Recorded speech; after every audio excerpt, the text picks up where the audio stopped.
Welcome to the Homestar Pacetti Realty Network, Mastering Real Estate with Foreclosure Investing Training Event.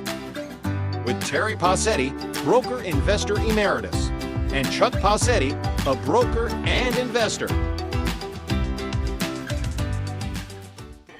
We're going through some exciting times. You've been through some powerful, exciting training, and the reports that I get tonight on your pre-foreclosure part of your business, it just really excites me, and it reinforces the fact that our program really works. Now, and in one office we've had, or in one group you've had 4 calls and you've had 4 appointments, and out of those 4 appointments, you are going to get some business. Your closing ratio will probably originally be 25%. So every time you get 4 appointments out of that group, you're probably going to purchase one property. If not, as real estate brokers, you may very well list that property for sale. So let me just encourage you, every time you see any kind of a publication that you can get that ad in, get the ad in. The money that you put into this in the front is your investment in your own future. This is your future, and the quicker you get it started, let me tell you about the ads. They work for you 24/7. They work for you all the time. You don't know who that potential seller is or buyer, as the case may be, and so please do it and follow up. When you get a call, it's urgent that you respond to that call immediately. But anyway, the measuring your results, I thought was fantastic. So we're really proud of that. Tonight, guys, you've had myself beating on you for the last 12 or 14 weeks, and then we had Suzanne come in and do some great training on the ROI, and then we had the girls, Cassie and Cheyenne, come in and teach you about the foreclosure form that we use, which is, we call it our court report, which is the best thing we've ever seen. It's never been changed. We've been using it probably for 8 or 9 years now, and it's never been modified or changed whatsoever. So these are some things that we developed over the years. And then always there's one person in the group that has to take charge of the money.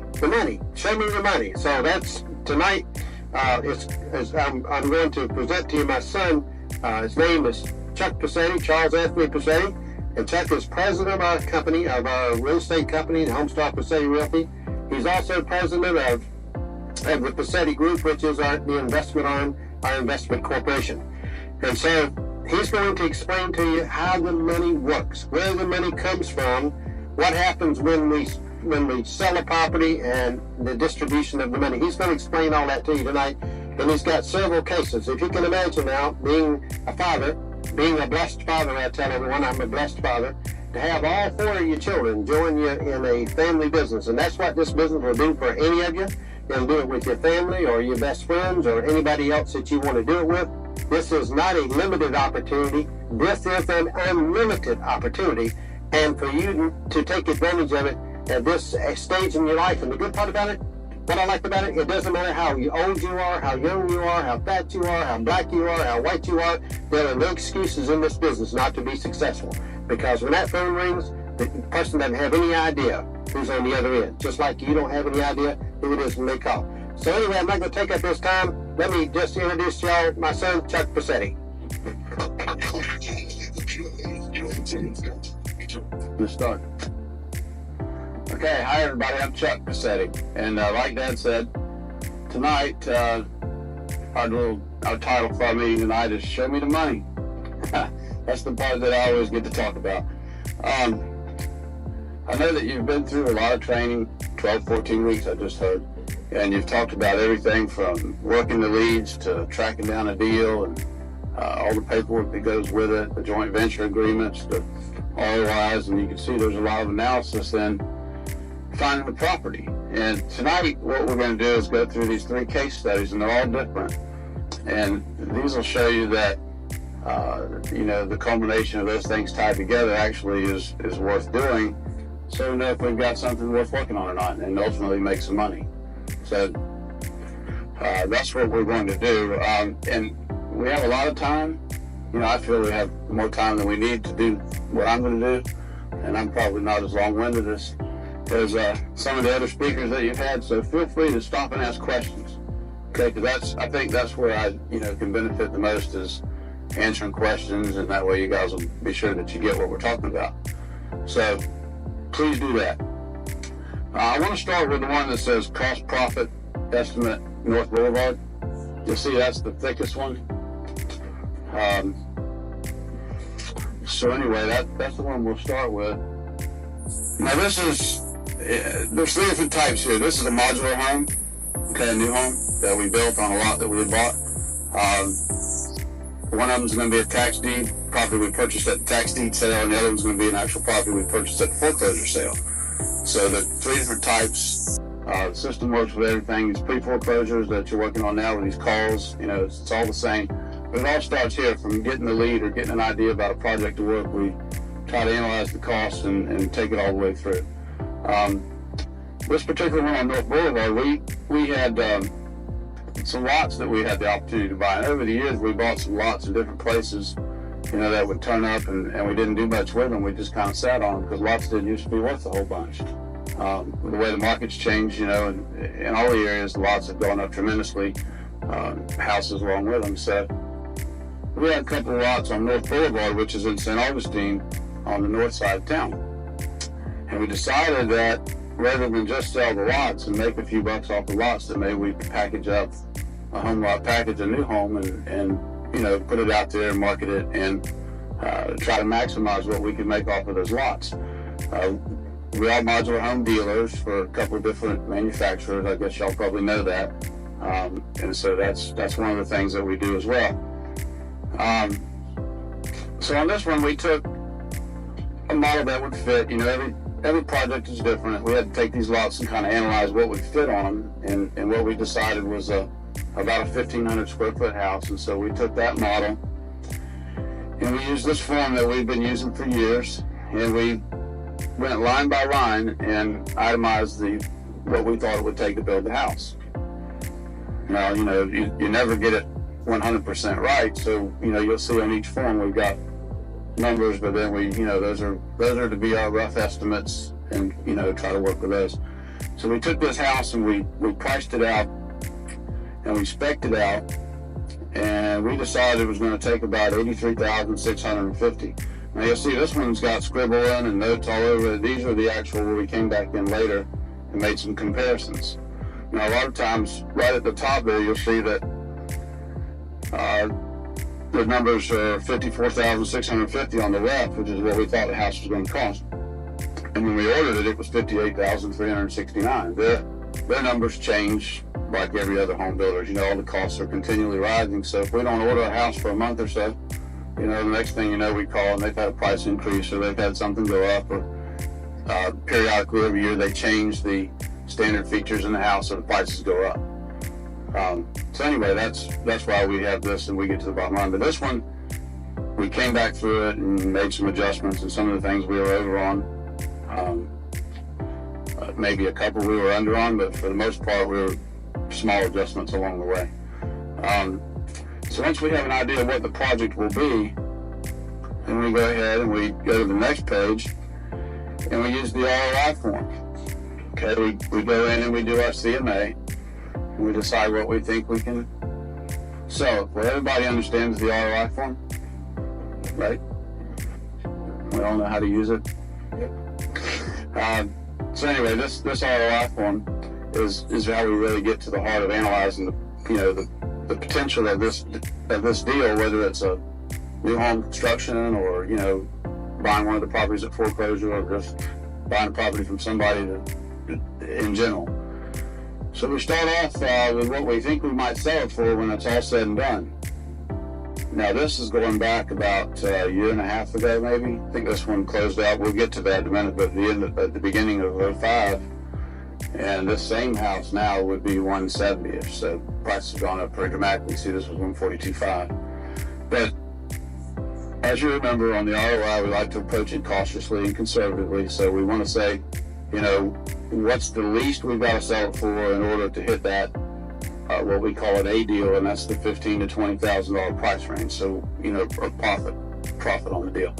So, you know, we put our cost in, we put our projected sales price over there, and we itemize it right on down the line. And you see this one, it looked like going to cost us about $120,900, so let's say $121 to build it and sell it.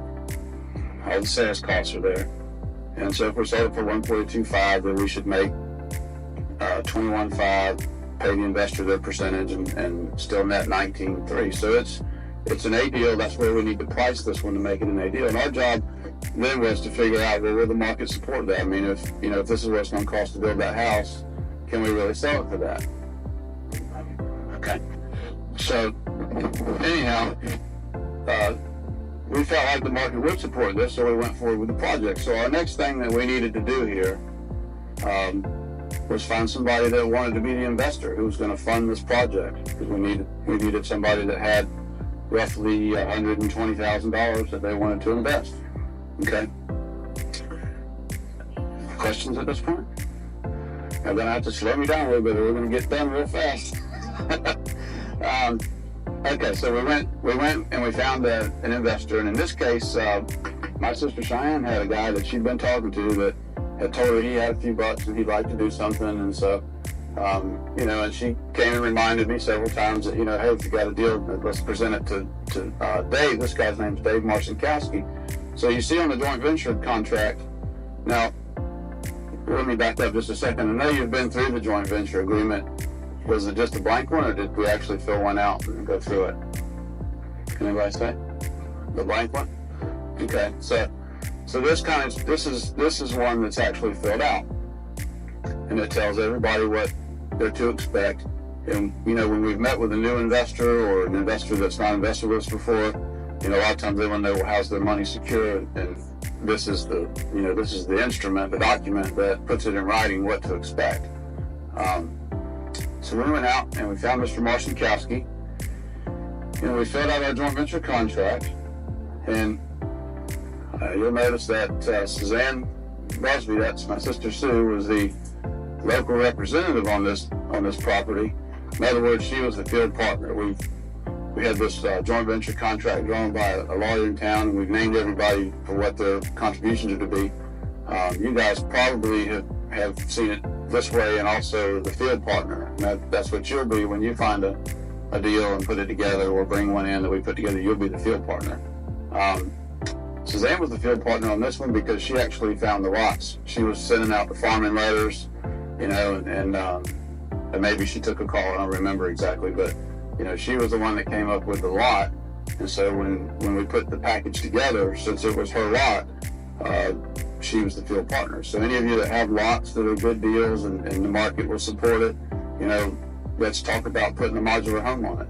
But it has to ROI out, and it has to be, we have to be able to make it work. But if you have some lots in an area that you think can sell, and I know there's a lot of lots available in Putnam County, for reasonable prices, but we have to take a look at the total price to make sure it's a saleable product, for that area. So, but anyway, that's how Suzanne got to be the local representative or the field partner on a new home, a new spec home. Okay, so that'll work for all of you. You can all do that. We go through and we name the property that this investor is investing in. We come through tells everybody who's who and where we're at and why we're doing this investment, and that is to make some money. And then we come down and we name how much money we're going to put. Okay, so you see it's $108,860, and I think I didn't study this dramatically before I came, but if you go to the ROI form, the 108, I just said it wrong a minute ago. We didn't need 120,000 because that 120,000 includes the closing costs. You see, so if we come down, we've got 83,650 to build the house, 22,000 that we paid for the land, advertising costs, some costs to pay the taxes and insurance and mow the grass and things like that. So we get to 108,860 is what our projection is. The 120,951 includes the closing costs. So I'm sorry I said that number a minute ago. But anyway, so we went to Mr. Marcinkowski. We said, we have this great deal. If you would like to invest in it, we need 108,860, and you can be the man. So he said, okay. And you see there's a note there that says 47,000 paid on 5/13 with a remainder due at $61,860. And every single deal is going to be different. You know, some of these deals, we need all the money up front. Some of them, like this, we're going to build a new house. The way this process works is it takes a couple of months to get the permits. We have to order the house from the factory. We only pay them a small deposit when we order the house, and we had to pay for the lot. So in this case, there was no reason to draw the whole $108,000 right away. We just needed enough to order the house, buy the lot, and get the permit started. And then when you actually order the house and it's delivered, you pay the balance. So that was the deal we made with him, was to get some of it now and the rest of it later. So that's why we did it that way. Still no questions? Okay. I just want to break it down as much as possible, because I really want you to understand, you know, there's no mystery to any of it, and it's just the process that we go through. And when you call me with a deal, I'm going to ask you a lot of questions. You might think I don't want to do it. When you call me, you might think, well, God, he sure is, he's asking me all these questions. And it's just because I want to make sure that it's worthwhile for everybody to do. I want to make sure that you're going to make money from messing with it. We're going to make money from messing with it, and the investors are going to make money. So that's why there's a lot of detail. And then this agreement goes on and it says, B, which I think is the important part, the apportionment of the profits. What's going to happen when this agreement so far says that we're going to buy some property, sell it, make some money, and how much money we need from the investor. And then it talks about who gets the money when we finish, what happens to the money. And so it goes into here and it talks about the local representatives portion, the investors portion, and the company's portion. And it also talks about the loss, but you guys have been through the form. And then we go through the rest of it, and it basically says that the Passetti Group is the managing partner. We're going to make all the decisions and do all the work. We just want the investor to give us the money as we need it, and we're going to take care of the money and turn it around for them. And this also goes on to say that this document is what gives that investor a right in the property. So in other words, when we sell the property, we don't just keep all the money and say, we're going to pay them and do like it says here. And if they don't, then they have a document that's witnessed and it's a legal document, so they can, push through us if they would so desire. We haven't had that problem yet. We've been doing this about 10 years, so we're doing pretty good. So at the end here, everybody signs it, and we're all happy. This one here I didn't sign, but I think I probably signed the copy they gave to Mr. Marcinkowski. So I get some of this stuff out of the files, and the files are easy to find. So we had a lot. We came up with an idea for a project. We identified what we potentially could make out of it, what it would cost. We went and found us an investor, and we finally got the property, permitted and got it built and put it on the market. All right, now you see, the next thing you're going to come to is the sales contract. All right, now this is where I get involved, even if it's not my project. Okay, we all have projects. We're all field partners, so to speak. Every time you come up with a deal, you're the field partner and it's your project. I'm involved in every project. And also Suzanne, a lot of times Suzanne and I work together real close. Her office is right next to mine. For those that you haven't been to our office in St. Augustine, and we talk through the wall, and she's helps me a lot. But so we do a lot of this stuff together. But anyway, this is where the contract comes to me, and as the president of the company, I sign it. Okay, if it's our property. Yes, sir. Contract instead of the state contract. Good question. This contract came to us because it was in MLS. This property was in MLS, and it was presented to me by another realtor. Okay, so a lot of our co-broke deals will come in on the fall block contracts, and I'm okay with that. I like our contracts. The Passetti Group contract, we design one for purchase and we design one for sale of our own properties, and they're simpler. They're better for us. They're better for us as the investor and as the owner. But we're not going to turn a sale away over the contract. We're going to make sure the contract says what we need it to say. But But and a lot of realtors aren't comfortable with our contract because they think somehow that, you know, the clients aren't protected. And this guy, in this case, is a buyer's agent. This is all he does. And but anyway, I don't think we even tried to we didn't worry about a contract. But that's a good question. Thanks for asking the question. So you know, you see this contract, and it came in, and there was some negotiation a little bit. They offered us $144,900. And, you know, actually, I think that we had it on the market. I don't have the MLS sheet. I think we actually put it on the market for $144,900, and they came in at full price. We probably had some conversation. Sometimes we'll have some conversation, you know, with the agent.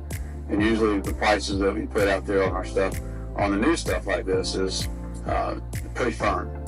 So what they did, ultimately, when we get over to the next page or the back page, you'll see that we added some closing costs for these buyers in. Okay? We felt the property would appraise, so they asked if we could do that, and we did. But they came to contract with a $7,000 deposit. They were going to get financing for the $137,900. Go through and identify the closing date. So they were going to apply for financing, which they did. We go through, and then they also had in the paragraph there about the new home warranty provided by the builder, which we do. You know, all the new modular homes have a 1-year warranty. Sometimes we haven't done any lately, but the homes of merit actually have a 10-year warranty. So we're going to go back to doing some homes of merit. You know, when they got real behind when they had the hurricanes and all down there and stuff. They're in Bartow, Florida, which is kind of south central. And year before last, not even last year, it was the year before when we had those hurricanes and tropical storms. They got really busy, so we had to quit using them for a while. But anyway, they're good builders, and the homes that we've been buying from Precision are built basically to the same standards. And so, I mean, it's not that one home's that much better than the other one. The 10-year warranty really is a structural warranty. Like the roof won't go bad, the floor, you know, the structural components, which are all very similar. So anyway, we get through all the intricacies of the contract, and we get to page 6 of the contract. Okay, page 6, they wrote in a lot of neat stuff there under additional terms. Yep, 7. Okay. Mine says page 607, but it may be number 7. I mean, it doesn't matter. On the page it says paragraph 21, additional terms. Are we there? Okay. The last one there, number H, is where we wrote in the seller is going to pay $5,000 of the buyer's closing costs and/or prepaids. And as a note here, as a real estate note, is, you know, kind of a tip. Always put closing costs and/or prepaids. Okay, and that's got nothing to do with what we're talking about today. But the language, I've had lenders in the past that, you know, you had $5,000 for the buyer's closing costs in there, and the closing costs would be $3,500, and the prepaid's $1,000. And I've had lenders at closing time kick it back and say, no, you can't pay those. Okay, so just because it didn't say prepaids. So just always put closing costs prepaid. But they came along, these people did, and asked us if we'd put a fence on one side of the property. So, you know, we're not negotiating the price, but we are negotiating some extras here. They wanted, this house wasn't completely finished when they came along, so they wanted to remove all the debris and stuff in the front and make sure that we were going to give them the sod that they wanted. You see sod along the ditch, and a ditch in the front. They didn't like the ditch, so they asked if we put some hedges in the front. We agreed to that. And then also to kind of reiterate, the driveway at the time wasn't in place, and we had a site plan that showed what we were planning to do. They just reiterated that the contract that we did intend to do that. And then also that we're going to give them a warranty that we talked about a minute ago. And then some notice about the walkthrough inspection, and they were going to give us a punch list. These people live out of town. This realtor actually sold this house to these people sight unseen. He took a bunch of pictures, and you know, he came through and did a punch list. But then they actually came to town and did the walkthrough right before closing, which is not the normal way it's to be done. So I was glad that he put that in writing so we knew what to expect. We knew that we had to deal with these people right up until the day before closing. And then some of the things, I guess the telephone and cable jacks weren't quite there yet when they looked at the house. So you see, we itemized some things, we get it the way they want it, and we move forward. So finally, we got this deal closed. Well, I say finally, I think it went fine. And here's a copy of the check, but that's just part of the contract. Now, once we've had a closing with an investor and a field partner, this is how I actually package it back to the investor and to yourself. If you turn in a check and we had a closing, and there's a few of you here in the room that have been through closings and should have gotten this documentation from me. I believe you did. But I don't necessarily give the investor, all this going up. The investor always gets a copy of the ROI because that's our initial presentation to the investor. The investor gets a joint venture agreement. Now you're going to see in the joint venture agreement, it's not an every time, because we have some relationships that we've had for a long time that we don't need a joint venture agreement. But basically, if you're going to sign somebody up new, or somebody that we haven't done a lot of business with, then they probably want the joint venture agreement, as do we, because we don't want to get to the end and feel like anybody didn't get what they were supposed to get. But as a matter of packaging and dispersing the money, when we get back to the investor, I take a copy of the closing statement, okay, so the investor can see exactly what happened at closing, and you can too, and what we received at closing. Okay, so you see on this particular sale, we sold the property for $149.9, and if you look over on the seller side of the transaction, as a matter of fact, if you flip to the second page of the closing statement, that's how you have to read closing statements, if anybody's not aware. You go to the seller side over there, and that's where you itemize the cost that we're actually paying as the seller. Okay, now you see that we paid out a commission. We only paid a selling commission on this one. We didn't charge a listing side in our office. So then I generally don't, the stuff that we work on, we generally don't charge listing commissions. I know that as field partners, your deal is to charge listing commissions, but these examples that you're going to see from me probably don't have listing commissions in them. But anyway, we itemized our costs, and one of those is the commission that we paid out, and then the title insurance charges, and the stamps on the deed, and the total there was $6,385.40. So if we go back to the front page,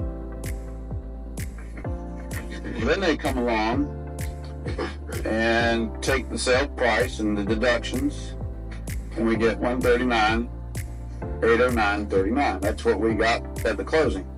But I want to point out something on this contract, because we're going to get to it in a minute. Number 507 says buyer credit for sale after closing costs $35,54.47. Okay, the closing costs were not $5,000, but we had added $5,000 to the contract and agreed to pay $5,000 in closing costs, and they just weren't. They were only $3,500. These people got a good deal on their loan, it looks like, and so they weren't $3,500 worth of costs. So we made up for that a little further down the road here. So we take our closing proceeds, okay, and then the next sheet you're going to see is that we take a look at the cost. Now this is we keep everything we do in the computer, and Edith Barnes, I guess most of you have met Edith. She does all of our bookkeeping and accounting. And every check that gets written gets coded and classified and posted to the particular job. And so you can see we take this property, and you see at the top right there where we took in the money from Mr. Marszakowski, $47,000 on the 18th, 5/18th, and then $61,860 the balance on August, which was, after the house was ready to be delivered. And then that other deposit is a little refund we get from the carriers. When they ship the houses to us, they have carriers, and then we have, we give the carriers back, and they give us a refund. So we account for that right there. And then you just start down the list. You see we've got all the different costs involved. Now, this will be the same on the other ones also. There's whatever the costs are, they're itemized here and accounted for when we get ready to disperse the money. So this is where everybody gets paid back, basically. So we go right down the list and we see that we have insurance. This one had an impact fee from the county. It's a new home.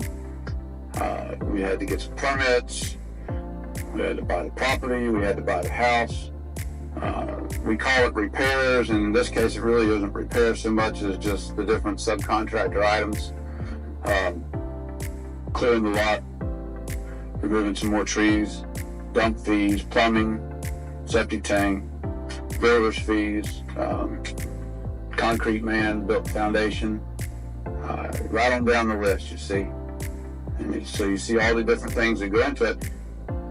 And I want to make a point here. A lot of you probably have gotten some of the preliminary prices on modular homes and you wonder why they cost so much. All right, well here's a pretty good example. This is a 2-year-old example, but when you get through buying the house, just the house, for I think it was about $60,000. We've sold on this house 58, so and you have another $30,000 to finish it, plus you have to buy the lot.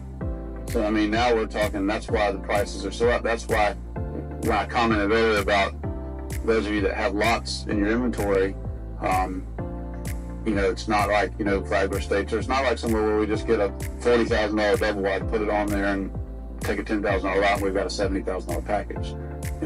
These are a little bit more substantial, but they're also classified as a house, not a mobile home, and so the financing's good, the insurance is good, and you can put them wherever you'd like. So, but anyway, I just wanted to kind of highlight that how much it costs to put one together. So when we talk in the future about the prices on them, you kind of understand, it's expensive. Okay, you see my little note there at the bottom. This is actually my note on, where I wrote down here. We get to the bottom where we got 5,390, 16 negative. That means that we spent more money than we took in, putting this house together. And it says there, shortage created by cost overruns, paid from the closing proceeds. All right? So if we go back to that very first page, that's what all that's, figuring and adjusting was about, to kind of go down the list to see what costs more. And, and not so much on this deal because, the costs are what they are, and you can go down each cost and you can't change them. But that kind of so we can, get an accurate projection for the next one. Where were we off here? What do we need to do different on the next one? The concrete costs along this time, along here, I think that was one of the two of the key things here probably were, and you can look at the list, but the house was about $4,000 more because they'd had a price increase. We probably hadn't ordered a house in a few months, and this was right at the beginning of the year. The model year changes every year, they go up. And also the foundation was $2,000 more on this one. Somewhere along in there, concrete really went up because China was taking all the concrete. We had some things change in the last few years, but anyway, the shortage of 5390, instead of collecting that from the investor, what we did was there was just some of the things that you could pay for at the end, like the air conditioning, the septic tank, some of the things that go in right at the end. So we just paid for those out of the closing proceeds. But now the good news is this: we didn't lose money. We saw on our projection ROI that we hoped to make about 20 grand on it, in round numbers. What we were able to do was to sell the house for a little bit more too. So we got the house sold for $144,900. It was really $149,900, but it was $144,900 without the closing costs. So we sold it for a little more money than we projected. It was what worked out good. So if we flip to the next page, sure. Labor and costs and permits and everything. Yes. Are those all backed up by check stubs? Oh yeah.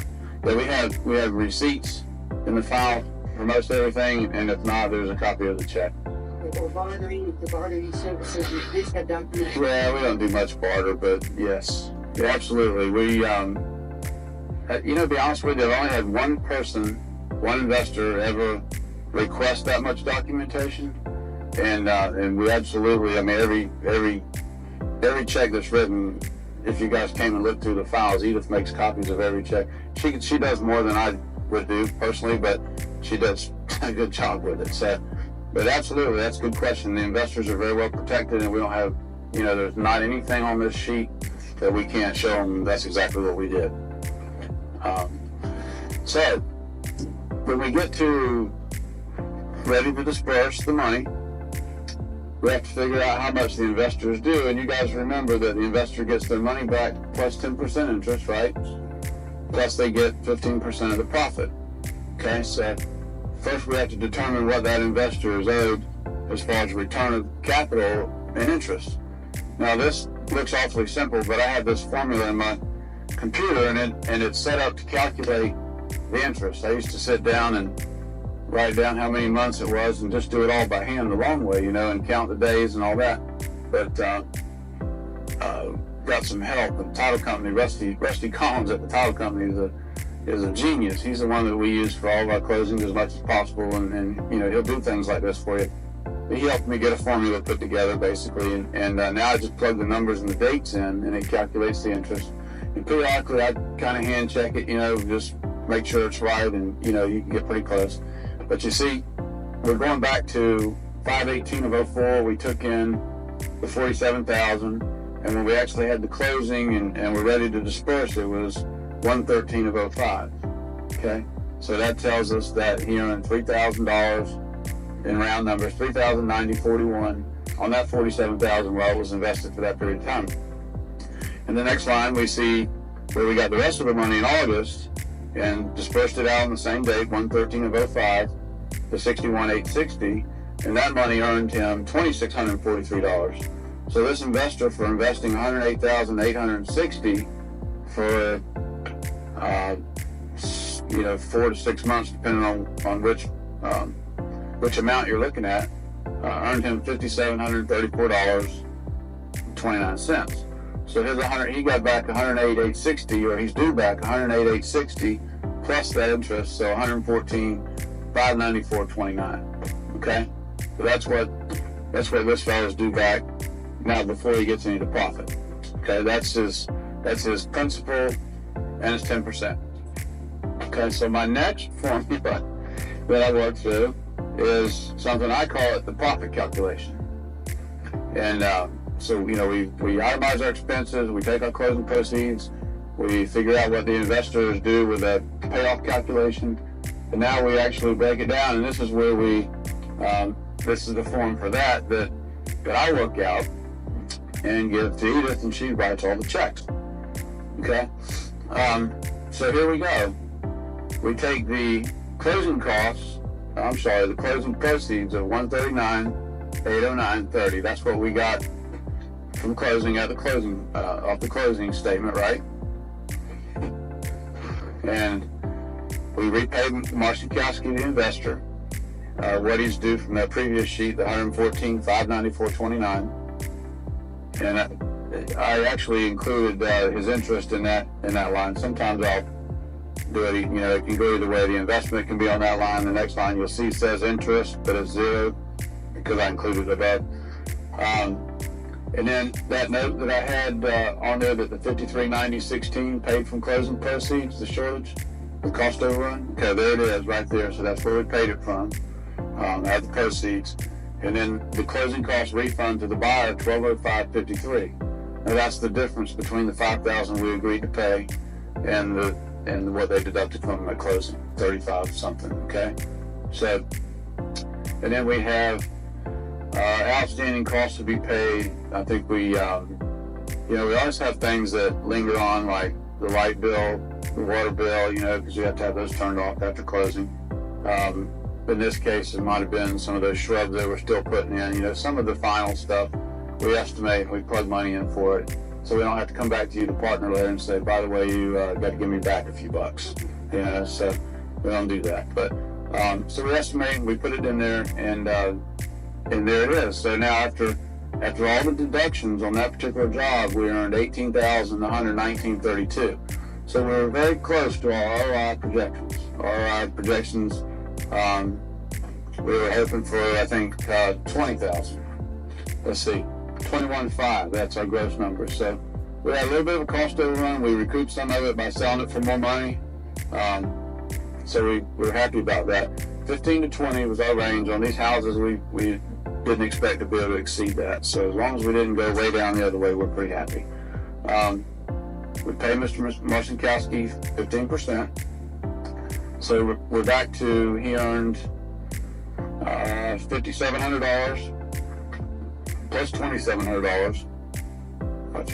So it's about $8,000. He made about $8,000 for putting up $108,000. So he did pretty well. You know, I mean, if you sit down and average that, about 17%, Mr. Savage says, and I believe him. He's a pretty sharp character, so I believe him.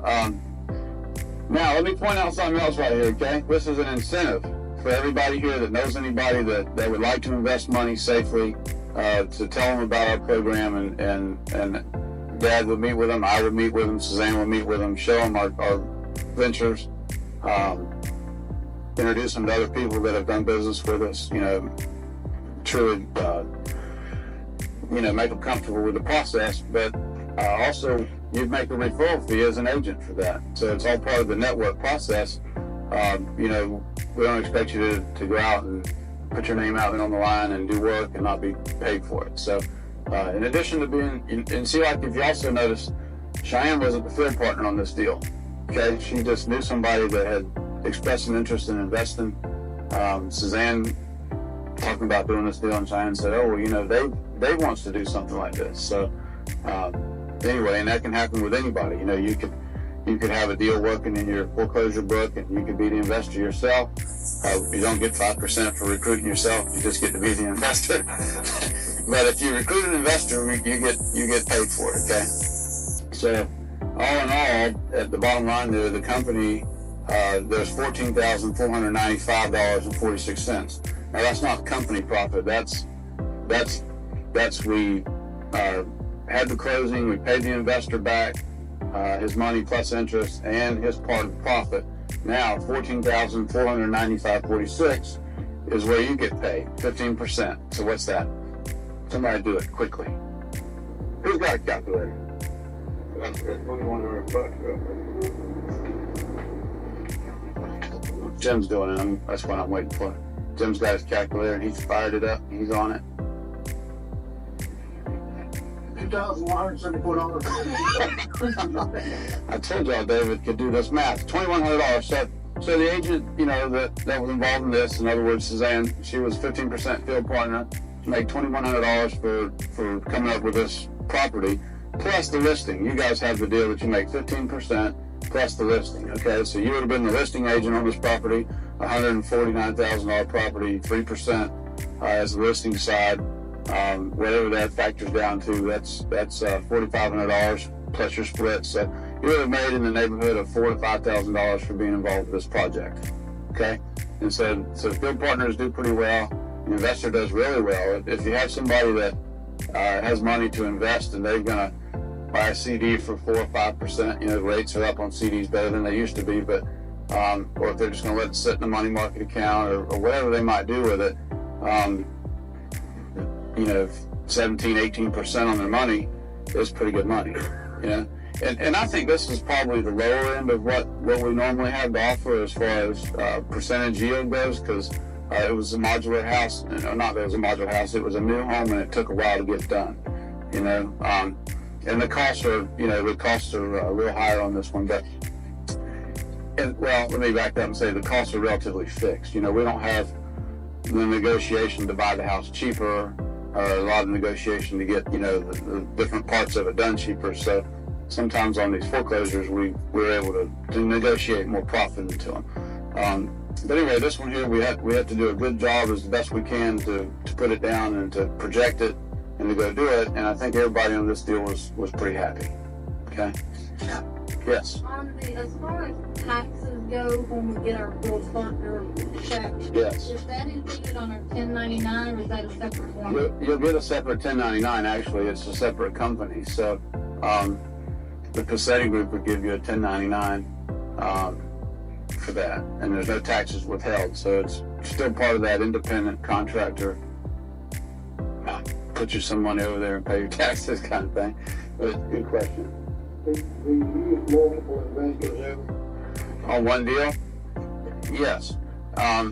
It's not the best thing going for the investors, but if it's a lot of money, sometimes, you know, a big deal with a lot of money, yes, that's a thing to do. And I don't have an objection to, you know, say if you have a deal and you have some money yourself, or you have a couple of, you know, like we kind of sometimes pool as family, you know, but sure, as long as you have analyzed it and look at it and it's a return you're going to be satisfied with, I'm okay with it. What we don't do, though, is have a pool of money over here that's, you know, like Tom, Dick, and Harry's money over here that we just buy whatever comes along. We don't do that. Every deal is deal specific. The money, you guys probably already know that, but, you know, we recruit an investor, or we have investors already that we use the deal for a specific deal. So it's not like a revolving investment, so to speak, you know. Any more questions? No? Wait for it like you had a question a minute ago. Okay, so you know, this one here, we've taken it from the concept, the initial concept of, hey, why don't we put a house on that lot and see if we can make some money with it versus just selling the lot. Because at the time we could have probably sold the lot and made a little money, you know, but by doing the whole process, we're able to kind of pick up on, you know, add to what we could have gotten from that. It takes time, and, you know, time is money, but that's what we're all here doing, is real estate deals. So that worked out pretty good. Let's see. How are we doing on time, Faye?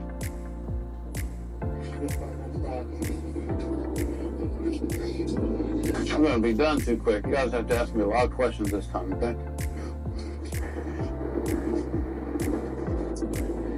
Okay. Do you have a question in the back?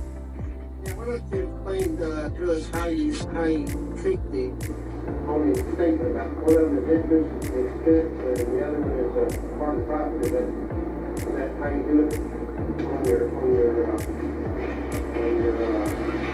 mortgage agreement? I don't really understand your question. You treat one of them as interest, and you expense that off as a part of the expense of Yes. The question came up about usury. Okay. Yeah, on that last page. Well, the next to the last page. When we calculated what we received, we go ahead and itemize the amount of days that we had the money so we can calculate the 10% interest on it. It is a separate item, the interest is, and it's grouped with the investment expense, the initial investment plus the interest on the profit calculation, the disbursement. It shows that. Okay. The interest paid to the investors taken out prior to offsetting the net profit. Absolutely. Oh yeah. As a matter of fact, in the joint venture contract, that's when it talks about apportionment of profits. I think it reads that we're going to pay all the expenses of the sale, and then we're going to repay the investor, and we're going to pay the investor 10% interest on the investment. Okay, and then we're going to split up the profit. Then we actually get to the profit, and in this case, the profit was $18,119. That was all the expenses of the project, plus repaying the investor's money with interest. Okay, so absolutely, interest is one of the costs, you know, so to speak, of the project. Not, and it's taken out before you get to the profit calculations. And all of that's done before the thing goes on the market. No, ma'am, it's done at the closing. We don't. At the closing, That's right. Yeah, that's where we get the money. We get the money at the closing. They'd send us home with a nice check.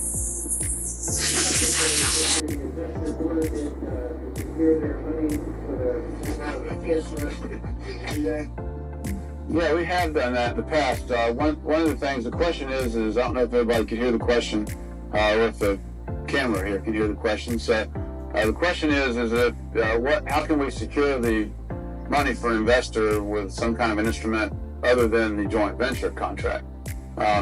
the joint venture contract's pretty specific, and you know, it usually suffices, but we can use, and I have used two different things. You can actually give the investor back a mortgage on the property. You know, that's the most cumbersome way to do it, a mortgage and a note, because then you have your expenses that, you know, you have to pay the doc stamps and stuff in the recording. I mean, that's not overly expensive, but, you know, it's just money out of the deal. But then you also have to rely on that investor to sign off on the, you know, to give a satisfaction of mortgage, okay? Which kind of takes some of the control away of the, you know, I mean, we're here to treat everybody honestly and fairly, but we're also here to keep it as simple as we can and to have as much control of everything as we can. And so, you know, if you give a mortgage and a note, you got to get a satisfaction, but that's one way to do it. There's another way that I've just done recently, and I have an investor that invested with us on a project, and she had a lawyer, you know, look at everything, which I was happy about, because that, you know, that way she's relying on somebody other than me telling her everything's okay. And what the lawyer suggested was just an affidavit of an interest in the property that would be signed and notarized and recorded. And so we did that, and that alleviated the expenses of a mortgage and a note, but I still have to get a deed from her, you know, a quitclaim deed when we get ready to close. So, you know, the only thing that happens, let me just back up and go and explain why we don't like to do that. Not to say that we don't want anybody to have any control, or, you know, we don't want anybody telling us what to do. That's not the point. This lady could pass away, okay? I mean, she could move. I mean, there could be all kinds of things that could happen, and she couldn't sign that deed, or that quitclaim deed, all right? And now, how do I sell the property? You know, I've got a real problem. Or she could have a judgment against her. Okay, I mean, she could do something. I mean, I don't really know this lady very well, other than that she said she would invest, and I met with her, and I don't have any reason to believe any of this things will happen. I, you know, certainly hope that they don't. But, you know, these things can happen that are outside of our control, and then we have a big problem. We can't convey the property. We can't fulfill the deal, you know, without going to court and getting some, you know, some kind of a receiver appointed, or, you know, something along those lines. Whereas they're very protected, because I'm one of the officers of the Passetti Group, but I'm not the only one.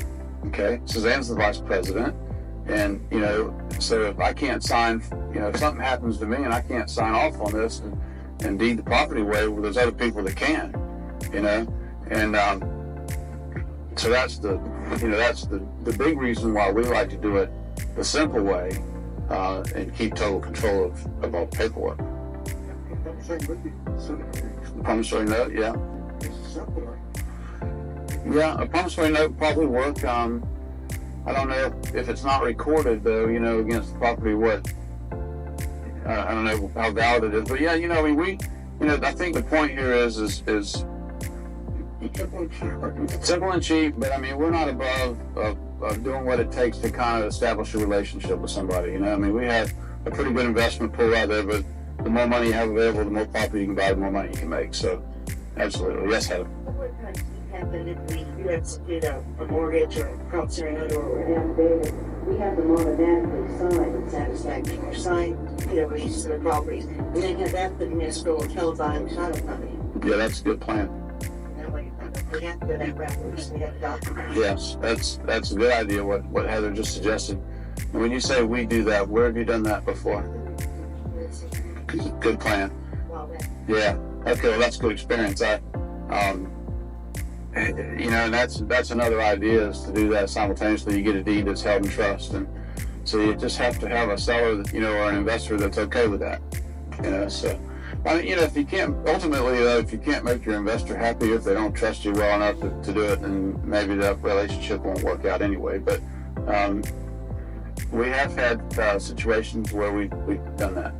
And I can tell you, I'm sitting here at the table and on tape for the world to see that I've only been through one closing where in the end we had an investor who wasn't satisfied with what he got.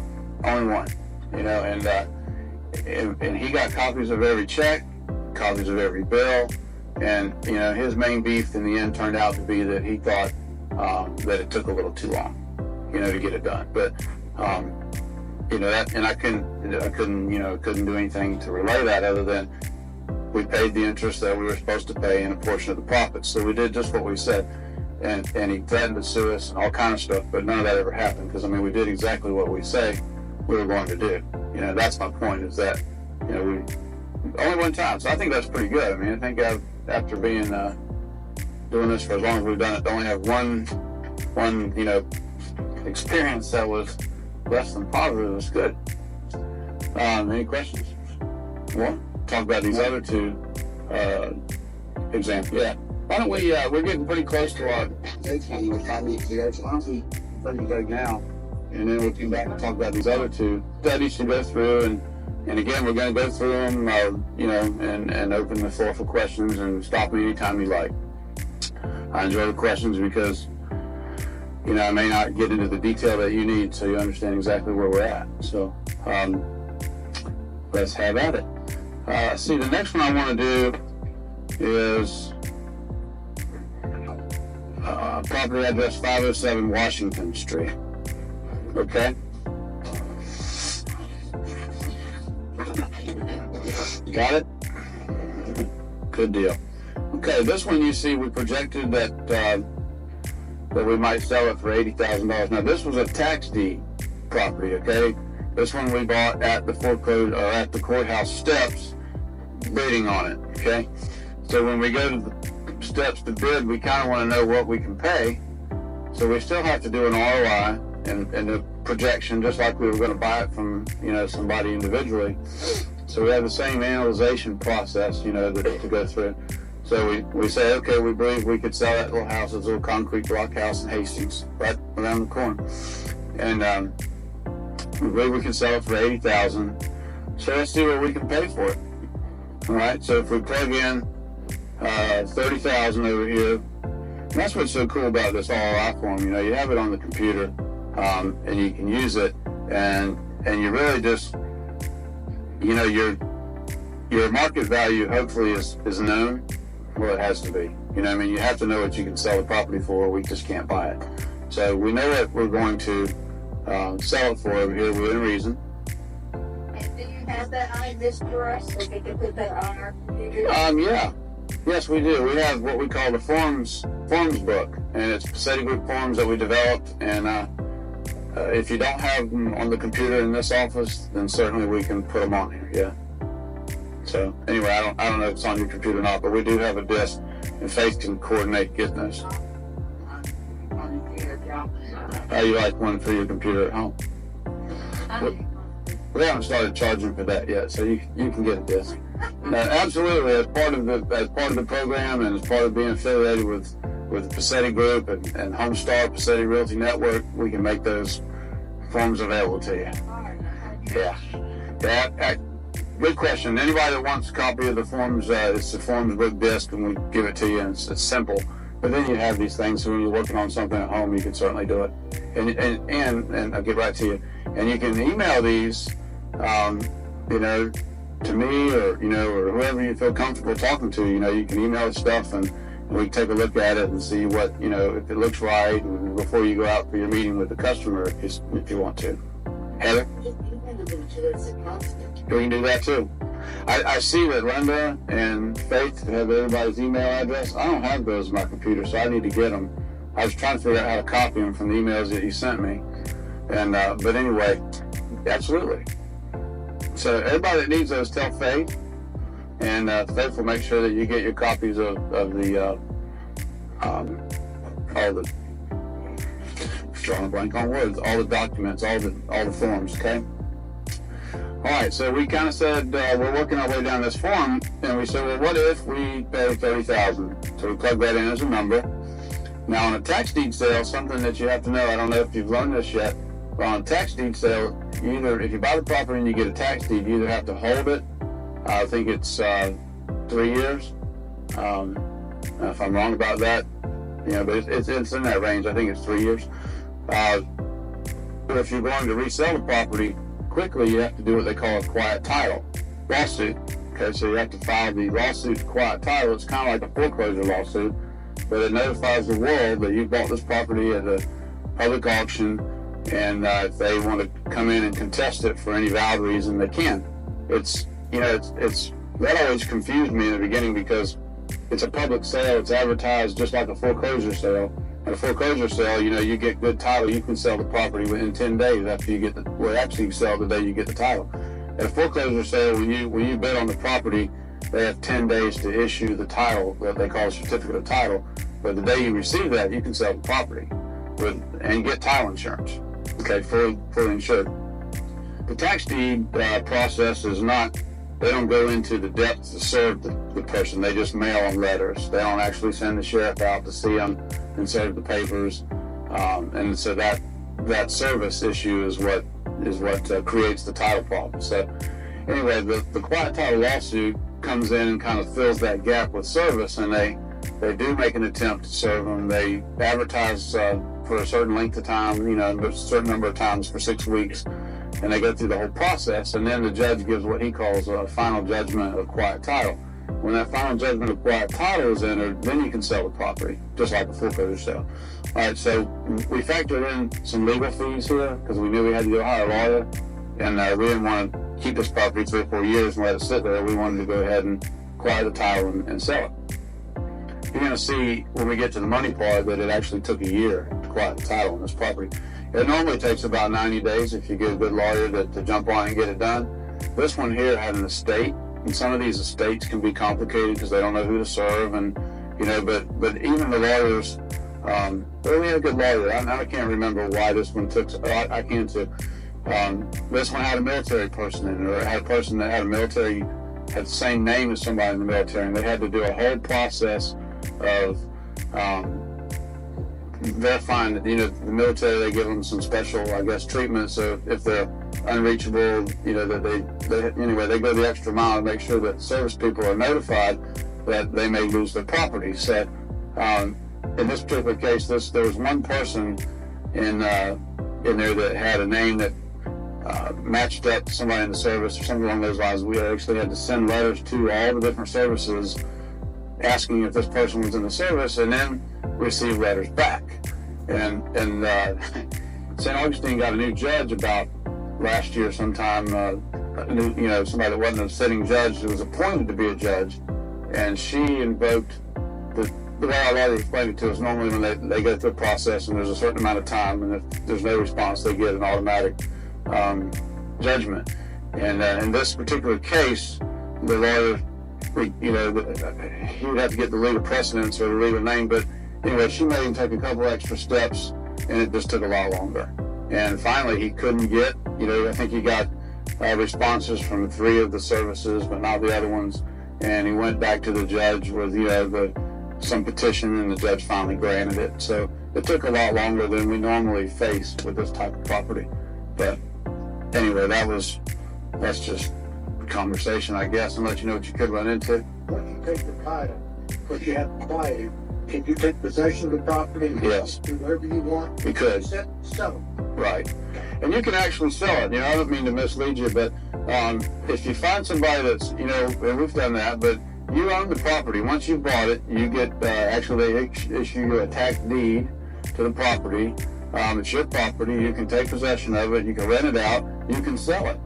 The problem with selling it is that the title is not insurable, fully insurable. The title company will give you title insurance and make sure there's no other liens on the property and no other claims to it, but they'll do it subject to that tax deed. And in other words, if somebody comes in within, down the road and says, man, that was my property, I wanted to pay the taxes, but I wasn't notified, or I would have paid them, they're not going to stand liable to defend that claim. Okay, so you, the person that bought the property, can buy it subject to that and accept that.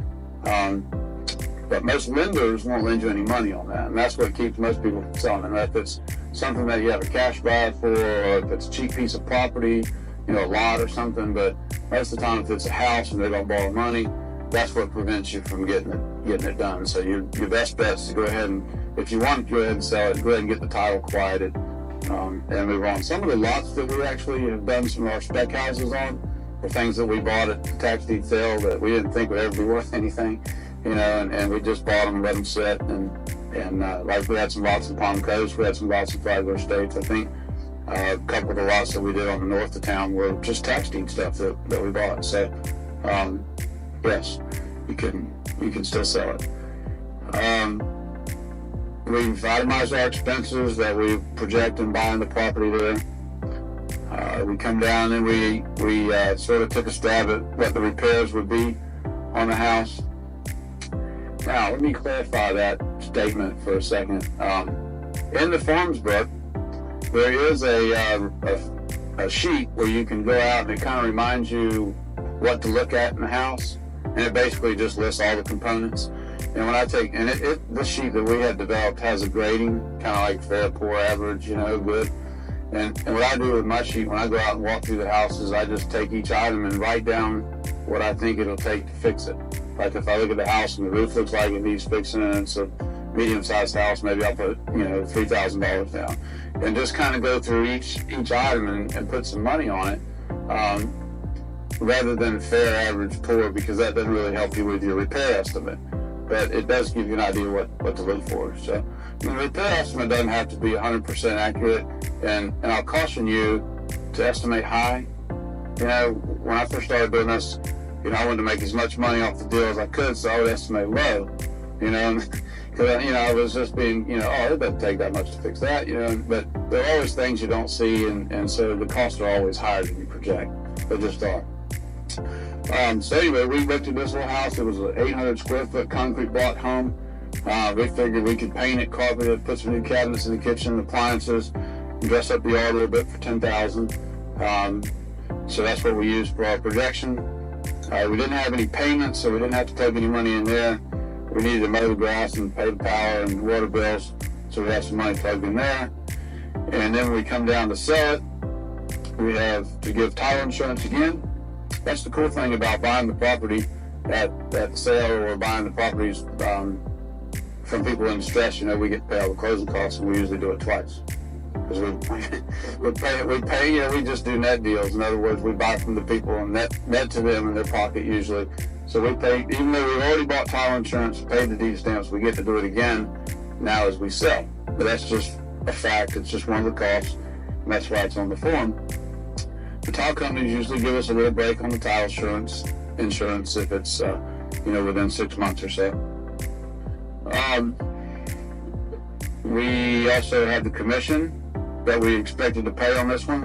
Again, this is one that Suzanne and I bought. We actually went and did this one together. So we weren't going to charge the listing, so that's why it's only 3%.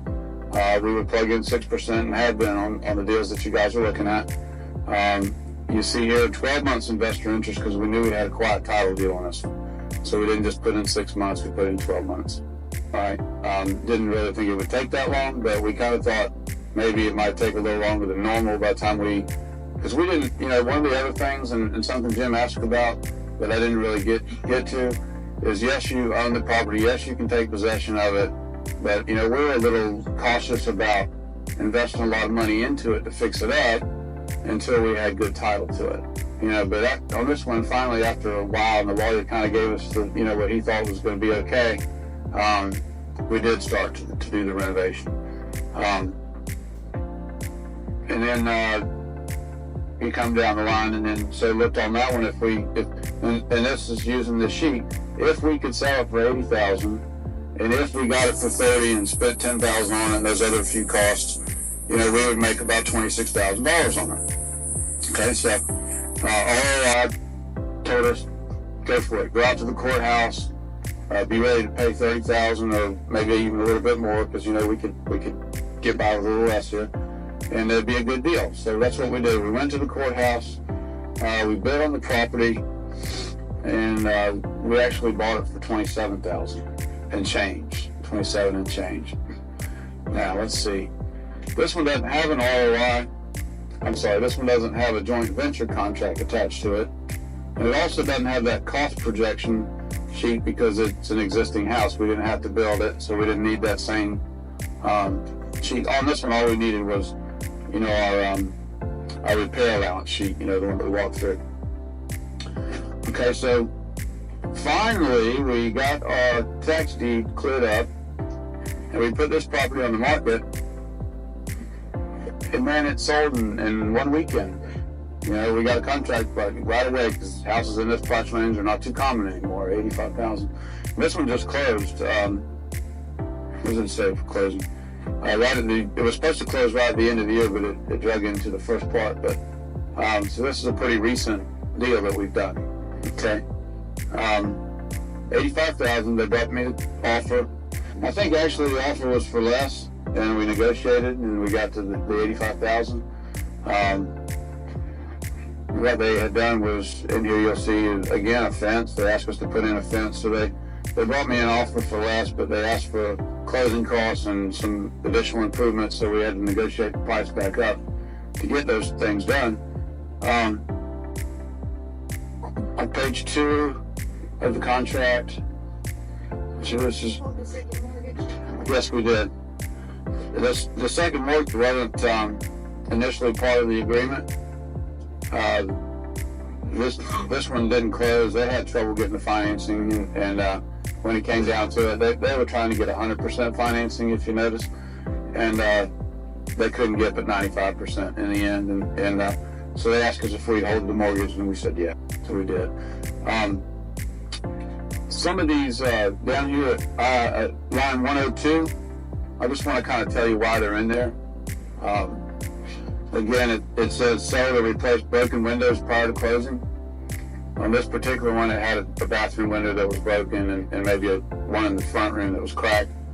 And we had actually already ordered the windows when we put it on the market. Sometimes the window guy's a little slow, but those things were in progress.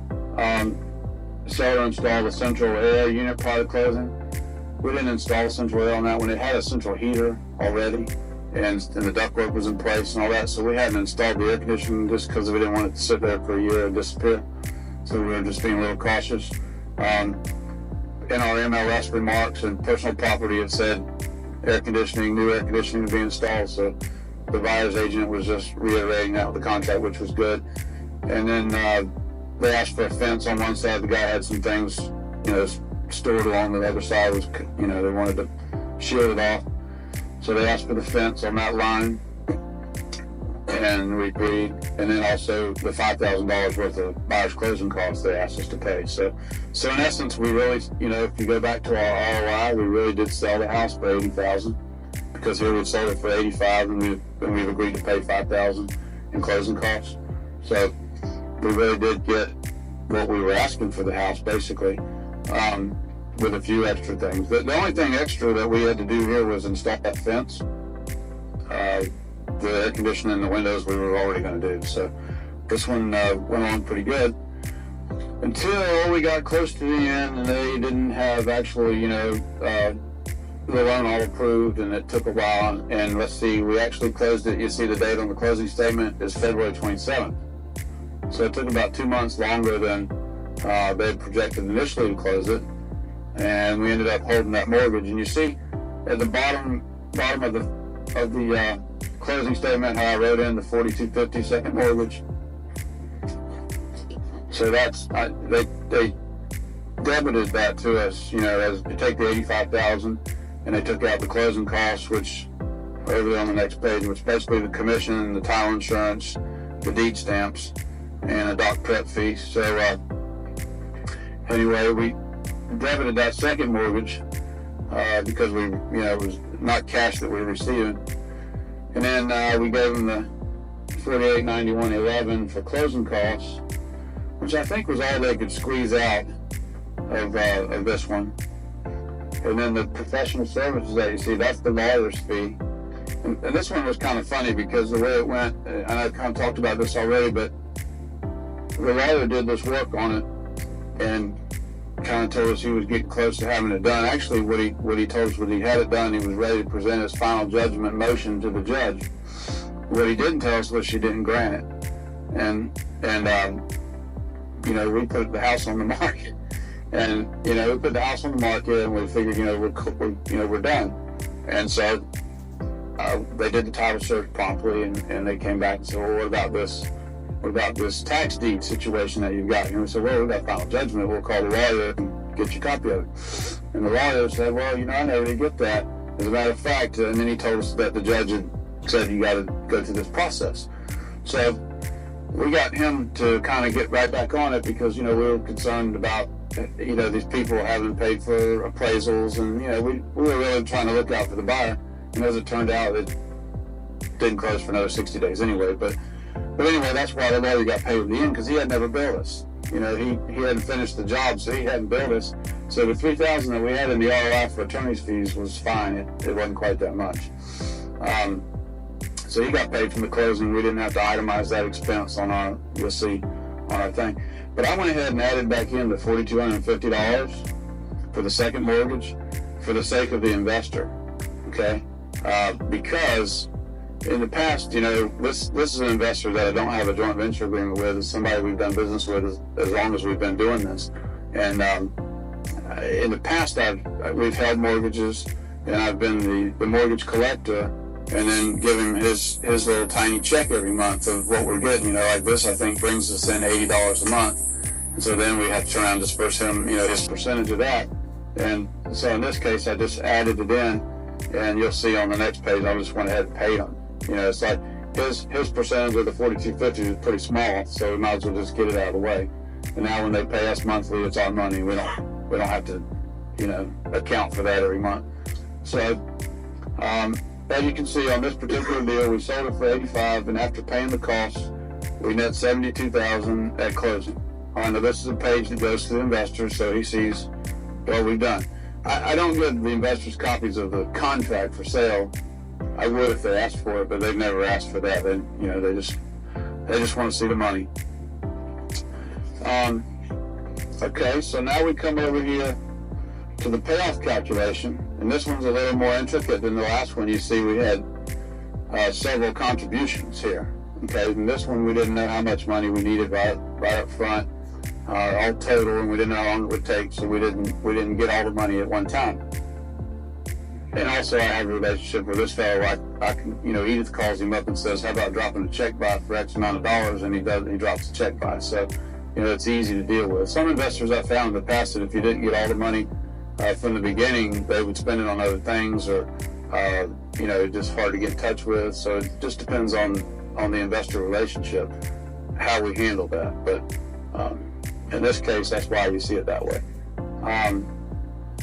So you see there, we got the first contribution on January 6th of 2005. That's when we went and bid on the property, and the next one didn't come in until we didn't turn the property around, you see, until a year and 3 months later, 2006. So that was, that was the reason, because it took a long time on that quiet title. So you see we got $30,000, and we went out and bid on the property, and we were able to buy it for $27,000, so everybody was happy. We did a few things to the house, worked on it a little bit. On this one, we actually did start working on it. I didn't remember that when I was telling you before, but we did start working on it because we kind of figured it was not a whole lot of money. The $4,000 was a roof. This house had a roof that needed to be repaired, so we didn't want to let it sit there and deteriorate. So we put the roof on it, and I think painted on the outside so it would look nice while it was sitting there and not look too dumpy. So you see the investor had $36,212 invested, and he earned $4,007.32 worth of interest. So that was 10% interest for that period of time for the amounts of money. And that's what's cool about this formula. This is why I like this computer formula, because if I get all the money from the investor at one time, it's pretty easy to sit down and figure it out. But when I get money from investors periodically, when I get to the end and it's time to calculate what they're due, it was really tough, because I'd have to take each amount of money and do it separately, and by hand. So this formula is cool. And it lets us give, something in writing to give back to the investor versus my, longhand version. And it just helps us do a good job of accounting for the money. And that's the key thing I think that we have to do, is account for the money when we're using outside investors. If it was just all of our money, it wouldn't matter. But it's not. We want to keep it as straight as possible. Okay, the next thing you have is the expense printout. Kind of shows you where we spent money on the property. So there was a lot of mowing on this property. We mowed the grass quite a bit. A lot of insurance because we had to keep it for a while. Some repairs. On this one, $7,700.30. And then when we get to the end, you see I was a little negative on this one. I had, and all that negative means is that I've spent more money than I collected on this one. And this is, to me, this kind of tells the investor that, you know, we're going to move on with the project. We're not going to nickel and dime and say, you know, we won't do the project if you don't give us the money, that kind of thing. Because like, I always spent the money and then just get reimbursed. But and then you see over here on the left where I made some notes there, and this is getting towards the end when I'm trying to finalize the expenses so I can do the disbursement. We had a few things left to pay for. The $100, that was the cleaning guy. I was going to have him go in and clean it right at the end. The mirror man, he was the guy doing the windows, broken windows. He had already given me a price on those windows. They just weren't in yet. And then the air conditioning man, he was either doing it or had just given us the bill so we could pay for that right at the end. So and then literally the air conditioning was done supposedly like a few days before closing, because they had to do the appraisal with the air conditioning in. But then the closing dragged on for 2 more months. So I didn't want the air conditioning sitting out there, the house vacant, you know, and that just didn't want it to happen to have to walk away. So anyway, you'll see that's $6,046 worth of expenses that we have not collected from the investor. Okay, so he paid $36,000, and we actually needed another $6,000. So it's the same thing. I came over here on the disbursement sheet, and I take the closing proceeds that we got from closing, included that second mortgage. That's how I got the $72,144. I repaid the investor this $36,200 that was invested, 10% interest like we calculated on the payoff calculation, and then I call it TPGI. That's us, Bassetti Group Inc. I call it TPGI expense, and it really is not, but we paid it as a closing proceeds, so I count for it there, and that finalizes all the expenses for that property. Okay, so we have $25,878.23. That's how much we made on that property. So again, we had projected $26,000. We came in pretty close. You know, I mean, they're not always perfect, you know what I mean, but there's usually within reason. So we paid the investor his percentage, and there's our net profit. And on this one, I remember to figure what the field partner would make at 15%. So you see, as a field partner, there's $3,299 that you make off of this house, plus the listing commission. And again, the listing commission, $80,000 house, $2,400. Your percentage of that, $1,300. So $4,500 or so. Is that right? On this house. So worth doing. You know, while you're out there doing real estate and scaring up deals, this is just another one to do. Any questions? Tax deed. That's what that was. Tax deeds. So you guys, I don't know if any of you are working the tax deeds or what we're doing with those leads, but we have some tax deed sales and there's opportunities to buy properties. Let's see. This next one is property in St. Augustine South. And this one's going to be a little different than the other ones, money-wise and percentage-wise. And so I'll go over that and explain it to you, and we'll talk about that a little bit. But this one, I don't have all the documentation that I had on the other one because I couldn't find it today. This was such a good one that was recent. It was different than the other ones. I wanted to pull it out, and I just didn't have the ability to get all the papers I wanted to get today, as the closing statement and some of the other things. But you just have to trust me when I show you what we received on it. But this one, okay, this one is a house in St. Augustine South that they projected they could sell for $250,000. Okay. Purchases at the sale for $188,797.50. Paid the stamps on that purchase. We didn't get title insurance on it. We did get a search. A lot of times what we do when we're going to go bid at the sale is we get the title company to go ahead and do the search, and they agree to issue the insurance when we get the house. Okay. So this one we didn't get the insurance. We got the search.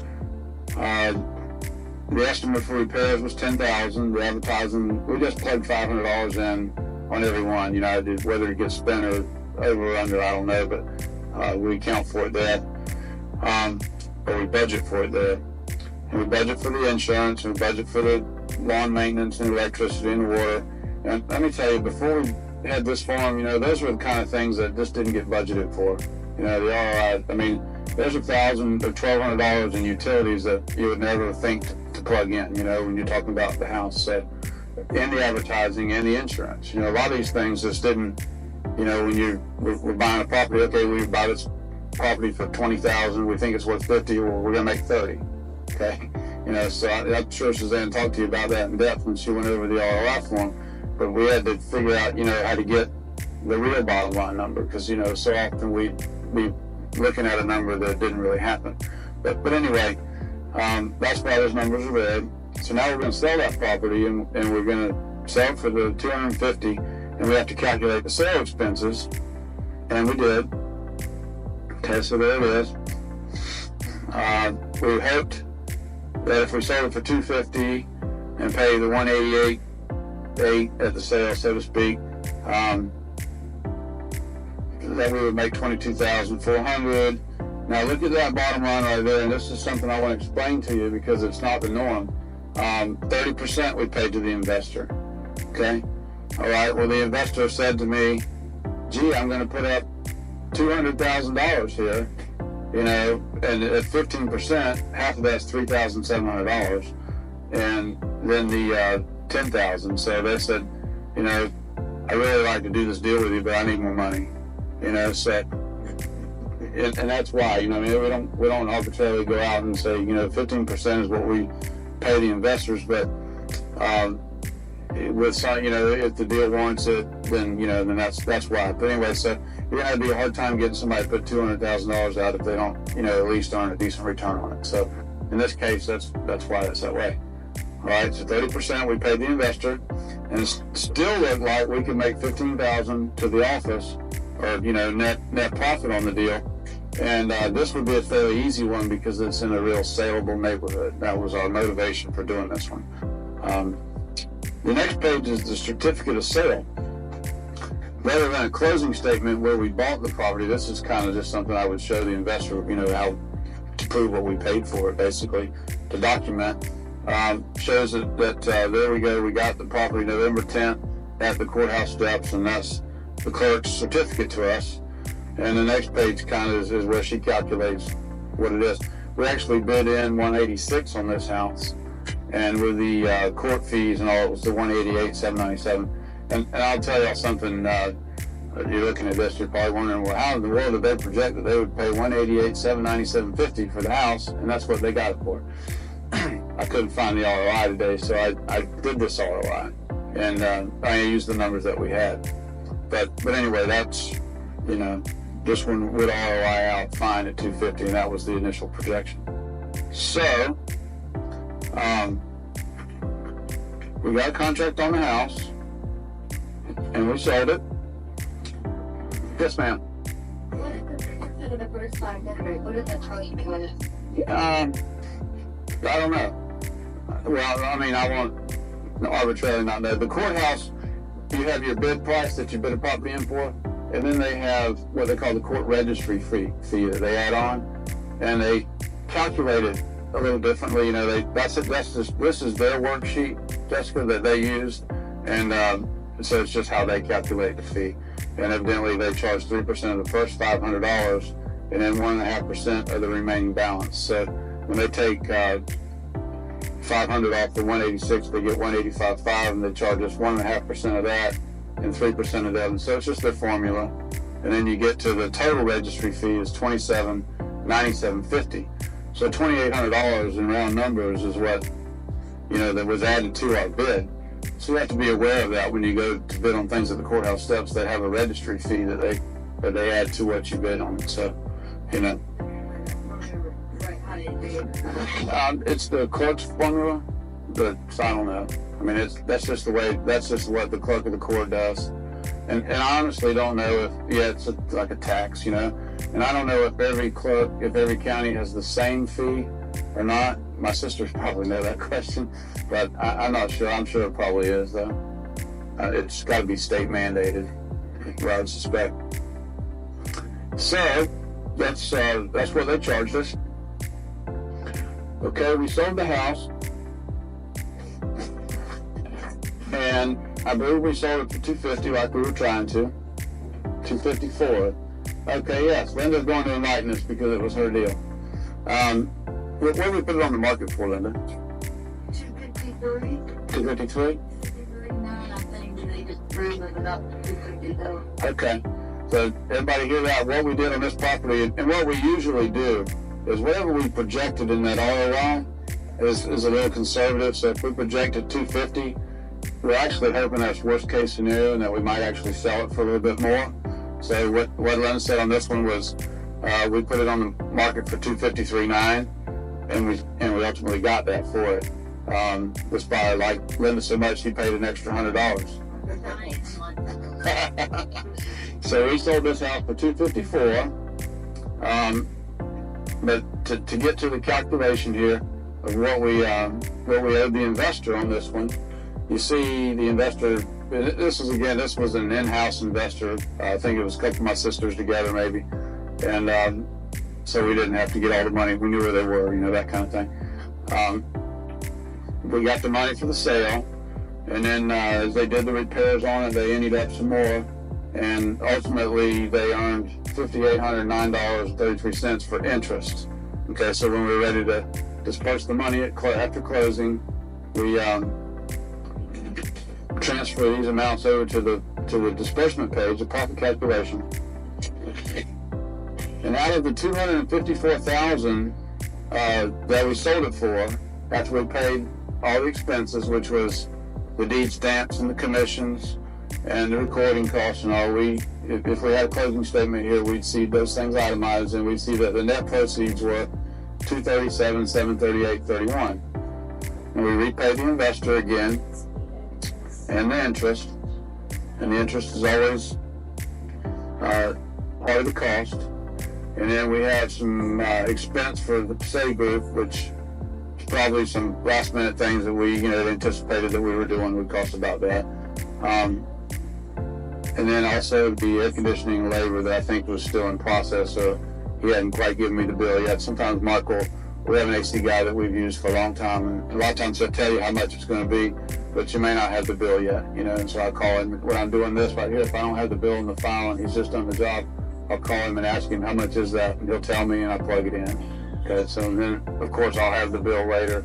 We'll write him a check later, so that's all documented and it's there, But so anyway, we pay the expenses and we make $23,800 on this deal, and then we pay the investor their percentage, and we bring it down to the $16,000 number. So, this is right at the bottom of the range that we like to do. Quite frankly, it required a lot of money to make this kind of money, but we had an investor willing to do it. So, if you have a deal, that's kind of what it boils down to. You guys bring a deal in, we'll boil the numbers down, look at it, and if it's profitable, if it looks profitable, then we'll pursue it. I have had deals where I didn't have an investor that would do it. So from time to time, not often, and it has to be something free, like this. But in this case, we were lucky. We got it funded. We got it bought. The motivation for the investors here to do this deal was that they knew the property was going to sell quickly because of where it was. Okay, so they knew that, and the market's real stable, and there's lots of comps, and so it wasn't, anything uncertain about it. So, and there can't be anything uncertain about it if your profit margin's down to 16,000. So, again, if you're the field partner on this one, which Linda was, right? Linda, you're the total field partner. Okay, so Linda was a field partner here that actually worked for in this instance, and you were. Did you do the listing as well, or did y'all kind of share that? Well, I put it down to share, but they were just taking it to share listing. So. Imagine that. They wouldn't take your money. So I think that we try to be really fair. A lot of y'all have never dealt with me one-on-one. You don't know what I'll do in the end, really. But ultimately, I think that we go the opposite way, as far as us taking the money. So we want y'all to be successful. We want y'all to bring us deals, because the other part of this is after the 16,000 and It's the field partner not the only one that gets any money. It breaks down. But the office makes money off of it and pays the overhead, and so that's our motivation for doing this as well. Is we want to make money with you. So we appreciate the fact that you guys are out there trying to make money. That's why we're doing this wonderful training. I don't think they do this kind of training anywhere else. I don't know anywhere else except for paid seminars that you can get this kind of training. Any questions? Any more questions? No? You think I've gone through it completely and I don't need to talk about it anymore? Okay, well, what I'd like to just kind of say in closing is that, these were 3 different types of deals, and none of these were the pre-foreclosure that we've been talking about, the kind that you're going to find with your ads, that people say, and you're going to find some interesting things out there with your ads that aren't in foreclosure, and may never be in foreclosure, just motivated sellers that are ready to sell, and they don't want to go through the process, or don't know what the process is, they just know they want to sell their property. So those would be written up a little differently, but basically it would be the same ROI. Numbers would just be plugged in different places. You got mortgages to plug in and dollars to the owner instead of purchasing at a foreclosure sale. But we'll certainly help you put your ROIs together and get these deals done. And the ROIs are important. Every deal needs to have an ROI on it. Every deal needs to have a budget, and that's not always the case. But we need to have good, safe deals, so we have good, safe investments. So when you guys go out and recruit an investor, this is the package that you give the investor. You say, okay, investor, this is it. This is what we can get you into. We believe through our experience that it's going to be profitable for everybody, and we're willing to have you come in with us and give you the joint venture contract. So that's the meat of it. I know as field partners and real estate agents, you're going to commit to somebody that they can invest with us and their money is going to be safe. You really want to feel confident with that. And so hopefully this is, the whole process that we've taken you through as far as the training goes. And then, we've gotten into the meat of how we know it's okay, which is what this really is, the ROI and the market analysis, the CMA and all the stuff that you've learned already. That's what kind of lets us, and really it's me, that sits back here and says, well, I think this is good, and let's do it.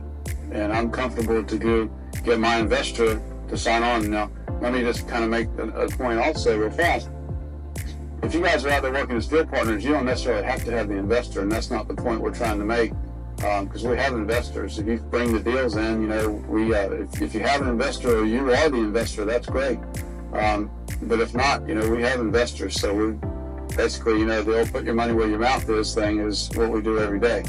So anyway, thank y'all for coming today, and good.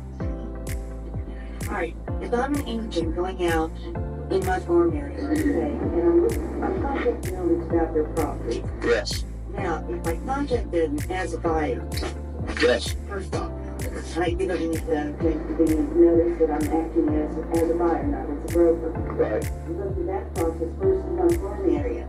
Then go to listing and sell if the numbers don't work out. Is that legal for me to do it that way? Absolutely. Yeah. I mean, that's what, if you took your ad, for example, that says cash to you, I'll buy your property, you run that in the paper. Maybe you took that same ad and you mailed it out as a flyer. There's no difference between putting it in the paper or putting it in the mail. As long as proper disclosures are made. You want everybody to know that you're a realtor and that, you're not offering to represent them at that point. And, you have to make the transition, but yes. That's on the card itself, in other words, would you still use your business card or not? I would only use my business card if I made the disclosure on the flyer. In other words, if I sent a flyer out to somebody that said, I'm Heather, the real estate agent with Homestar, and I'd like to buy your property. Well, I think you can as long as you make the disclosure that says, and we could probably sit down and work that form. My suggestion is let's iron that flyer out ahead of time. But I don't see anything wrong with that as long as the proper disclosures are made. Just like you can go door to door knocking this, when you go to somebody, there's no difference between that or working your foreclosure leads.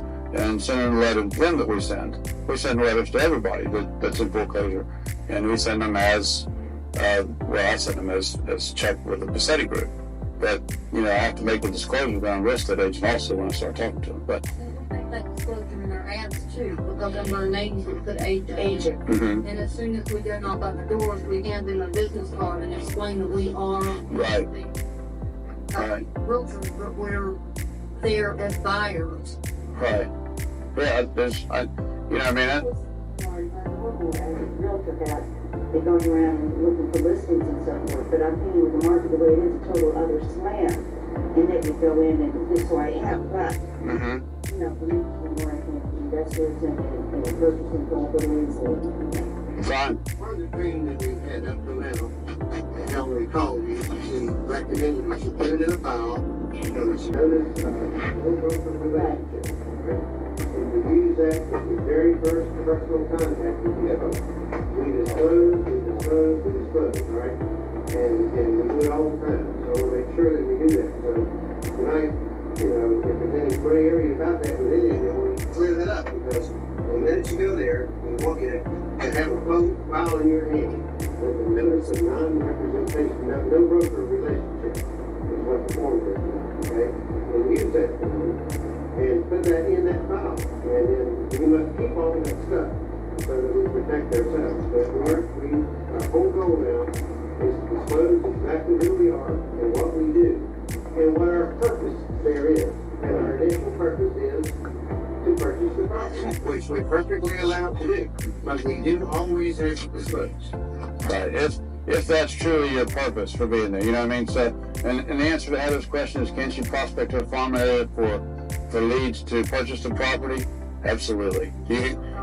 my business for an auto buyer or on farm farms, I say, I'm acting as a buyer. Right. Long as I make it just overboard clear, but real estate agents can purchase property just like everybody else can. We just have to make the disclosure that we're real estate agents. Any other questions? Well, good. I hope that I know it's quite a process, and several of you here have been through the field partner process, and all the way through. We bought the property and sold it and made some money off of it, and so you might have a little bit better understanding of it. But others that haven't done that yet, I hope that this kind of helps you with the concept of, if you're really going somewhere, and also whether you ever recruit an investor or not, an understanding of what's involved in the investment of the property, and the fact that who's involved and how it works. And just, I think the more, when you're out there talking to that customer that, or the person that potentially you might buy property from, the more you know about how the whole process works, the more confident you can be, and you have a better chance of getting it done. So chew on this a little bit. If you have any questions after the fact, feel free to call me up, talk to me about it, or send me an email. I love these emails that have been going around lately with the what-if scenarios.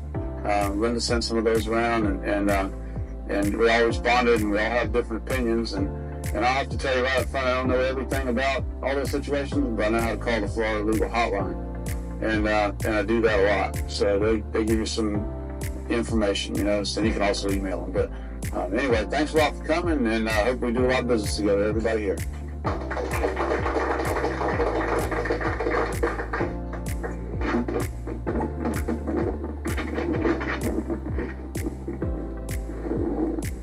Chuck did a good job. You ready?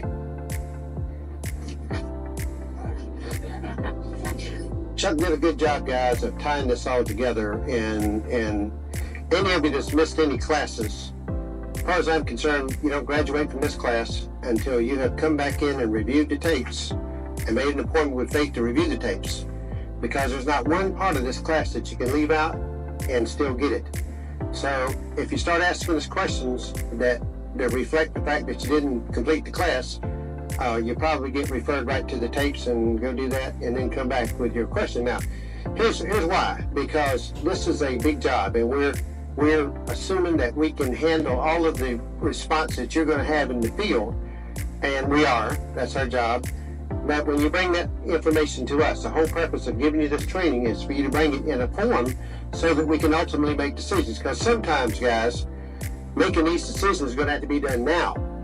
some of this type is very time sensitive and very critical to whether you make that transaction or you don't make that transaction. So I just want you to go home and really chew on this. We're going to have another session next week and we'll be through. All right, we'll have been through the whole entire training course.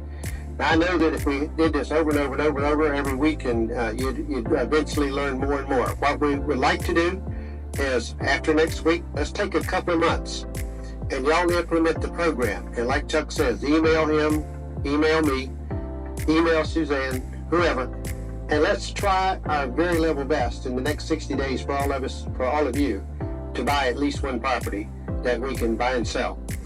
Now, Chuck was telling me something tonight that's so important in this part of the business. I just want to go back. It's so simple. It's so easy. He said that he took back a second mortgage on a property that we collect $80 a month on. That mortgage is all profit. There's no cost in that mortgage. That's all part of the profit. Now, if you took that mortgage and let's assume for a minute it was $100. I think it's 80 some. And you remember back in our example where we took the $100,000 mortgage and we paid down an extra $100 a month, and we took it from a 30-year loan to a 20-year loan. You remember that? Now, suppose that you did that and you accumulate these little second mortgages or whatever, these little extra incomes, notes or whatever, and you used all of that money to power down something that created more equity for you, more money for you. All right? Guys, ladies and gentlemen, I'm just telling you now that this business will allow you to do anything that you want to do. I want you to get creative in your mind about it. Because sometimes I know that we'd rather have the money than the mortgage, but sometimes the mortgage may be the only way to make the deal like they did.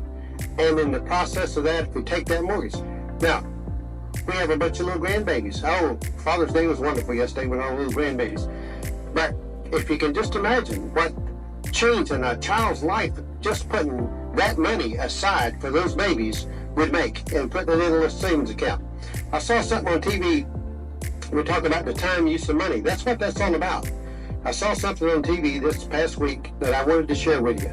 They had a lady on there supposed to be a guru at this, and she said that if you take $200 a month and put it in an account, and you're age 25, when you're 62 years old, retirement age, that you would have $1,079,000 in that account. And that is predicated on it earning the equivalent of 10%. Every one of us could have done that when we were 25 years old if we had had the discipline. First of all, we had the training and the discipline to see that through. Now, if I can encourage you about anything that we've learned about this business is, it will allow you to do all kinds of things in your life if you will just get the plan and practice the discipline necessary. I made some tapes, guys, and I want y'all to get the copies of those tapes, and I want you to listen to them over and over, because we all need constant encouragement. I see some of you every once in a while when you're really kind of down and you need some encouragement. The tapes will encourage you. Listen to the tapes. Go back to the source and listen to them. You see, there's a tape on power of debt. Debt is such a powerful force. Debt will rob you of your joy. It's caused friends of mine, frankly, to do bad things, and some to themselves. But it is a powerful, wonderful weapon if you use it right. And that's what we're talking about, learning how to use it. This thing that we talked about tonight, and we've been talking about all the time up until now, is learning how to prospect, learning how to handle the money when you make it. It doesn't do a bit of good. My dad told me a million times, Terry, it's not how much money you make, son, it's how much you keep. I thought that was the poorest advice I'd ever heard in my whole life. I thought I was supposed to go out and spend that money. I was really investing it in the local economy, you know, and what I was doing was robbing my future, robbing my golden years for not having a plan and a discipline to follow right through. He knew what he was talking about. But folks, as I say, we're through with what I call the real meat of the coconut. I hope all of you will come next week. Let's wrap this up. Here's what I want you to do for me. I want you to come with all your questions. I want to make sure that you leave here next week and that we have answered all of your questions. And if we don't have the answer, then we have at least identified the questions that needs our attention. And so, listen, to all of you that have been here every class, I really know it's been a challenge for you. I've been here too every class, and it's been a challenge for me. And the next time we teach a class, I want you to come back and come back and come back, because I believe the more you hear it, the better it is, and the better it gets for you in the field, the more effective you'll be in how to do it. Now, I'm confident of one thing that I wasn't confident 10 weeks ago when we started this, that I've got some people in this class tomorrow that will go out and meet with these people and interview them properly about buying their property, and will not be intimidated, afraid, or anything else to ask the questions necessary to get to the people's bottom line, because that's where you're going. Because if you submit it on an ROI form and the numbers don't work, we're going to send it back to you and tell you to go back and make this person an offer for less, or try to buy the mortgage down. Try to get creative, something about it, because if the numbers don't work, Mr. Financial Man over here is not going to do the deal, you see, because we can't. Remember what we said a while ago. Talk about putting up $200,000 and make $15,000. Talk about putting up $15,000 and make $15,000. You understand the difference in that relationship? If you can put up $15,000 and make $15,000, what is that? That's 100% return on it for a whole year. If you do it in 6 months, what is that? 200% return? If you do it in 90 days, is that a 400% return? It goes wild, guys. It's leverage. It's the time use of money. It's all about how we do the money. So tonight we're going to end it here. And again, I want to thank you for coming, and I want y'all to give Chuck a big hand.